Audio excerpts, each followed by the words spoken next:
A gente usa a palavra estratégia para quase tudo, não é? Desde planear uma carreira, lançar um produto ou até organizar as férias. Mas o que é que isso quer dizer de verdade? É mais do que só ter um plano? Bom, hoje vamos seguir a jornada desta ideia tão poderosa, desde as suas origens nos campos de batalha da antiguidade até às salas de reuniões dos dias de hoje. Ok, vamos a isso. Para a gente perceber o que é estratégia hoje em dia, temos de fazer uma viagem no tempo, porque a história dela não começou num escritório com ar-condicionado. Não, não. Nasceu, isso sim, num campo de batalha. Imaginem só, durante séculos, séculos mesmo, estratégia era um assunto puramente militar. Era a língua que os generais e os imperadores falavam. O tema era sempre o mesmo: como planear guerras, como mover exércitos e, claro, como derrotar o inimigo. A alma da coisa estava toda ali, na arte do conflito. E isto não é por acaso, está mesmo na origem da palavra. Olhem que interessante. Vem do grego strategos, que era basicamente o nome que se dava a um general. Stratos significa exército e agein é liderar. Portanto, juntando as duas coisas, na sua forma mais pura, estratégia era literalmente a arte de liderar um exército. Simples assim. Mas o mais curioso é que, mesmo lá atrás, na Grécia Antiga, a ideia já começou a extravasar, a ir além da guerra. Nos tempos de Péricles, ser um estratego já não era só sobre saber lutar. Envolvia também saber gerir, liderar e até ter uma boa capacidade de falar em público.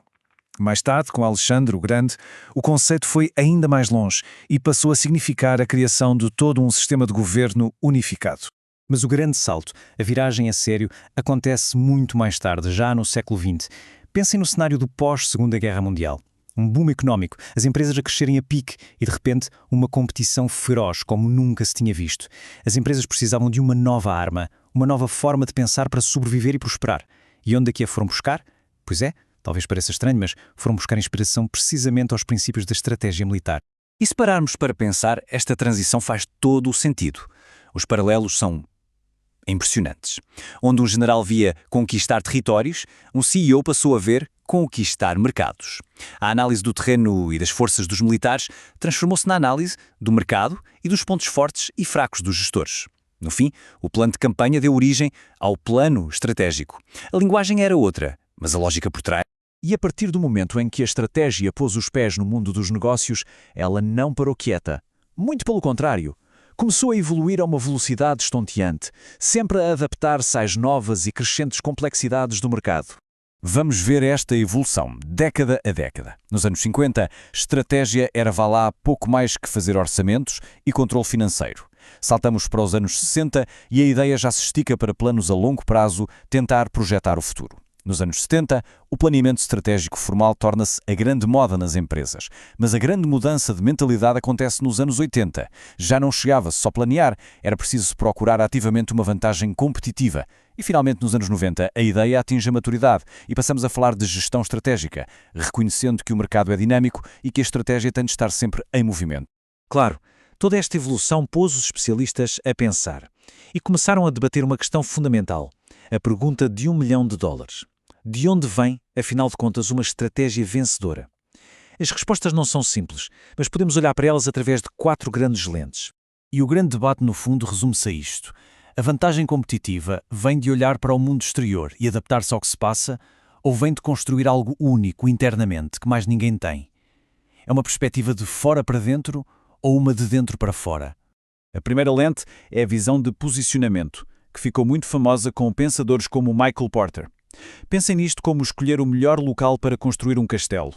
A vantagem vem de analisar o terreno, ou seja, a indústria e os concorrentes, e encontrar uma posição onde seja fácil defender-se. Nesta visão, é o mundo lá fora que dita qual é a melhor jogada. A segunda lente vira esta lógica completamente ao contrário. É a visão baseada em recursos. Basicamente ela diz: esqueçam lá onde está o castelo, o que importa é o material de que ele é feito. A vantagem competitiva que dura a sério vem de recursos internos que são raros e difíceis de imitar. Pode ser uma tecnologia secreta, uma marca fortíssima ou uma cultura de equipa imbatível. Esta é a visão de dentro para fora. Depois temos a terceira lente, a visão de processo. Esta diz que, se calhar, o segredo não é o castelo, nem os seus materiais. É ter a melhor catapulta. A vantagem não está em ficar parado num sítio, mas sim na capacidade de inovar e de abanar o mercado. É aquela ideia da destruição criadora do economista Schumpeter, em que o novo destrói o antigo e cria progresso. Aqui a vantagem é ser a própria força da mudança. E, finalmente, a visão mais moderna, a das capacidades dinâmicas, que no fundo juntam um pouco de tudo. Ela diz que a vantagem não é o castelo, não são os materiais, nem sequer é a catapulta. A vantagem é a inteligência do arquiteto e do engenheiro, que estão sempre a remodelar o castelo e a inventar catapultas novas para se adaptarem a um mundo que não para de mudar. Ou seja, a verdadeira vantagem é ser mestre na arte de se reinventar.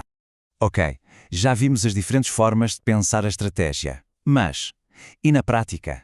Como é que as organizações pegam nestas grandes ideias e as transformam em ações concretas, no dia-a-dia? O ponto crucial é este. Pôr a estratégia em prática não é seguir um mapa super detalhado à risca. O mundo hoje muda depressa demais para isso. É muito mais útil pensar na estratégia como uma bússola. Ela aponta o norte, dá a direção, mas permite que se façam os desvios necessários para contornar os obstáculos. É um processo vivo, contínuo. E este processo cíclico tem uma lógica muito clara. Primeiro, olha-se para dentro com o diagnóstico. Depois, olha-se para fora com a análise. Com essa visão de 360 graus, parte-se para a formulação do plano. Mas um plano no papel não vale nada, certo? Por isso, passa-se à implementação e ao alinhamento, para garantir que todos remam na mesma direção. E, finalmente, à avaliação. Medir os resultados, aprender com o que funcionou e o que não funcionou e recomeçar. É uma roda de melhoria constante. No final das contas, talvez a melhor definição seja a de Kenneth Andrews, um dos pioneiros da área. Ele disse: estratégia é o padrão de objetivos, propósitos ou metas e as principais políticas e planos para atingir essas metas, declarados de forma a definir em que negócio a empresa está ou deve estar. No fundo, o que ele está a dizer é que a estratégia é o ADN da empresa.